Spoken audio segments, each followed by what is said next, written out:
జగన్మోహన్ రెడ్డి గారిని మా పార్టీని గొడ్డల పార్టీ అని చెప్పి చంద్రబాబు, లోకేష్, తెలుగుదేశం పార్టీలో ఉన్నటువంటి ప్రతి వాళ్ళతోనూ ఆయన ఎల్లో మీడియాతో మాట్లాడిస్తున్నాడు. అవును, జగన్మోహన్ రెడ్డి గారు ఆయన పార్టీ డెఫినెట్గా తెలుగుదేశం పార్టీ గొడ్డల పార్టీ లాగానే కనపడుతుంది. అది గొడ్డలు మామూలు గొడ్డలు కాదు, పరశురాముడి గొడ్డలే. గతంలో మనం చూసాం చరిత్ర.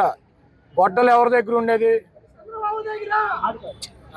శివుడి దగ్గర ఉండేది. శివుడి చేతులు ఇప్పుడు కూడా ఉంటుంది. ప్రతి మనం శివుడికి పూజ చేసే వాళ్ళకి తెలుస్తుంది. శివుడి చేతిలో ఒక చేతిలో గొడ్డలు ఉంటుంది, 2 దుర్గామాత చేతిలో గొడ్డలు ఉంటుంది, 3 విఘ్నేశ్వరుడి చేతిలో గొడ్డలు ఉంటుంది. ఆ గొడ్డల్ని తపస్సు చేస్తే పరశురాముడికి ఇచ్చారు. ఆ పరశురాముడు ఆ గొడ్డలతో ఆ రోజు ఉన్నటువంటి రాజుల్ని చంద్రబాబు లాగా మదం ఎక్కి ఒళ్ళు బలిసి ప్రజలను హింసించేటువంటి రాజుల్ని తెగనరికాడు. 21 సార్లు భూమి చుట్టూ తిరిగి పరశురాముడు.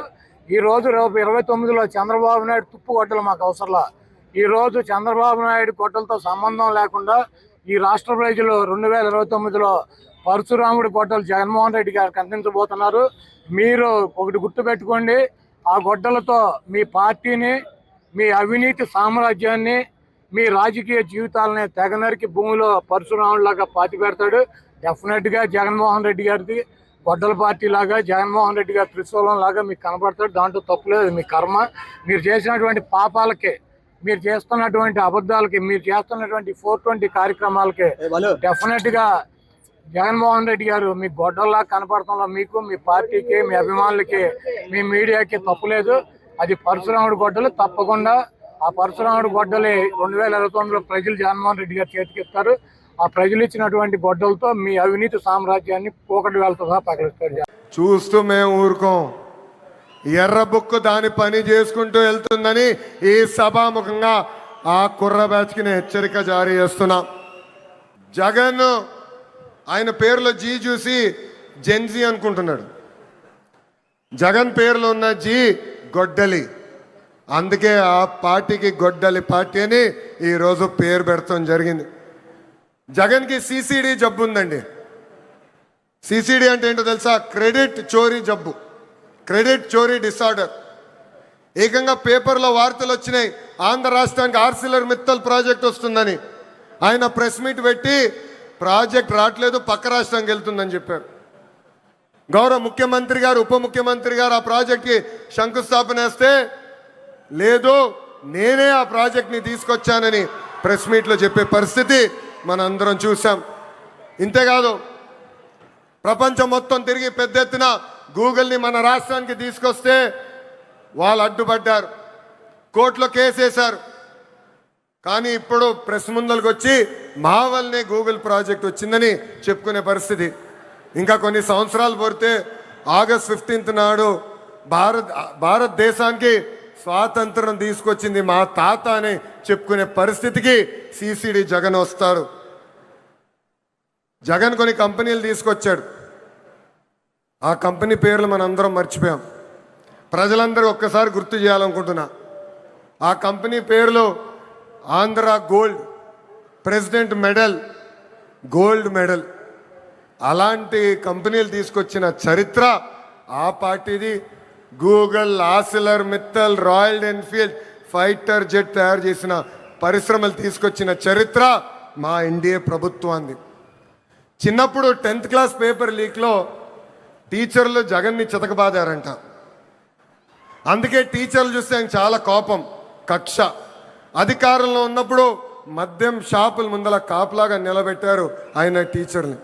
ఏకంగా మనం డిఎస్సి విడుదల చేస్తే 226 కేసులు ఆ డిఎస్సి పైన వేశారు. ఎవరు ఊహించిన విధంగా 150 రోజుల్లో 16,347 పోస్టులు భర్తీ చేసిన ఘనత మన ఎన్డీఏ ప్రభుత్వాన్ని. నిన్న ప్రెస్ మీట్ నేను చూసా. జగన్ నన్ను ప్రశ్నించట్లేదు, గౌరవ ముఖ్యమంత్రి చంద్రబాబు నాయుడు గారిని ప్రశ్నించట్లేదు, ఆంధ్ర రాష్ట్ర ప్రభుత్వాన్ని ప్రశ్నించట్లేదు. రాజ్యాంగం రాసిన అంబేద్కర్ గారిని ప్రశ్నిస్తున్నారు, రిజర్వేషన్ని ప్రశ్నిస్తున్నారు, రాజ్యాంగాన్ని ప్రశ్నిస్తున్నారు. అందుకే ఈ సభాముఖంగా జగన్కి నేను హెచ్చరిక జారీ చేస్తున్నా. మీరు ఎన్ని జన్మలు ఎత్తినా డిఎస్సి పూర్తి చేసి ఇచ్చిన హామీ నిలబెట్టుకున్న ఘనత మాది. మళ్ళీ డిఎస్సి నిర్వహిస్తాం. నిరుద్యోగ యువకులకి పెద్ద ఎత్తున ఉద్యోగాలు కల్పించే బాధ్యత ప్రజాప్రభుత్వం తీసుకుంటుంది. ఈ జగన్కి కనీసం దేశభక్తి అన్న కూడా లేదు.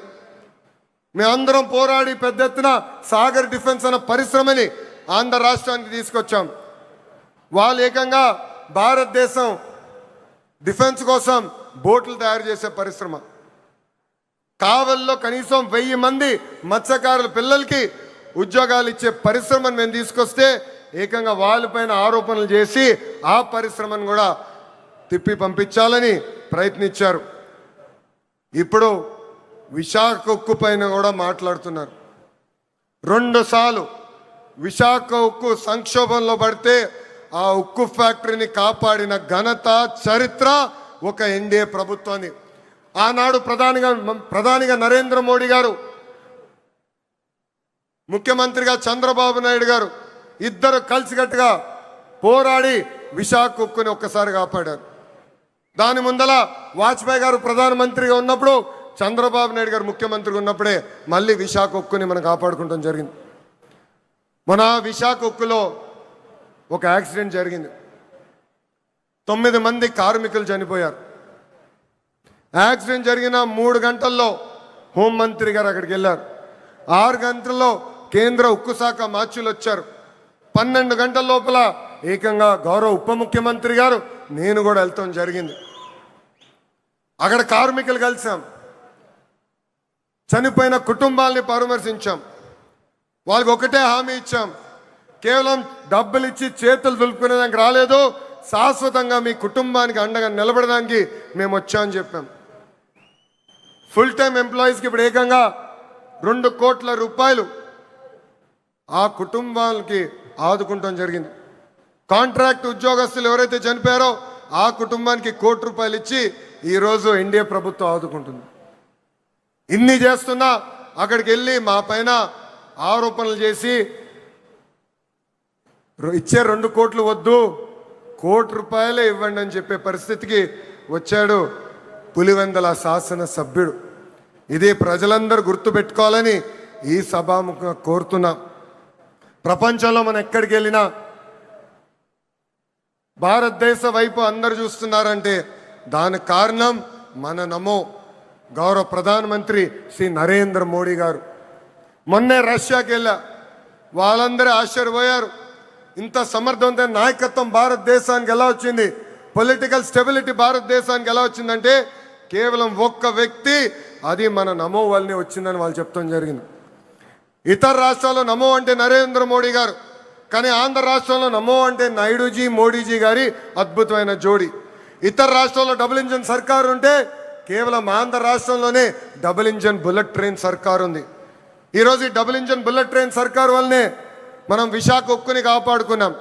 అమరావతి పోలవరానికి కావాల్సిన నిధులు తీసుకొచ్చాం. ఎప్పుడో రావాల్సిన ఏకంగా విశాఖ రైల్వే జోన్ని కూడా మనం తీసుకొస్తాం జరిగింది. ఇంతేకాదు ఫైటర్ జెట్ ఆమ్కా ప్రాజెక్ట్ని తీసుకొచ్చాం. త్వరలో కర్నూలులో కూడా హైకోర్టు బెంచ్ ఏర్పాటు చేసే బాధ్యత ఈ డబుల్ ఇంజిన్ బుల్లెట్ ట్రైన్ సర్కారు తీసుకుంటుందని ఈ సభాముఖంగా ప్రజలందరికీ తెలియజేస్తున్నాం.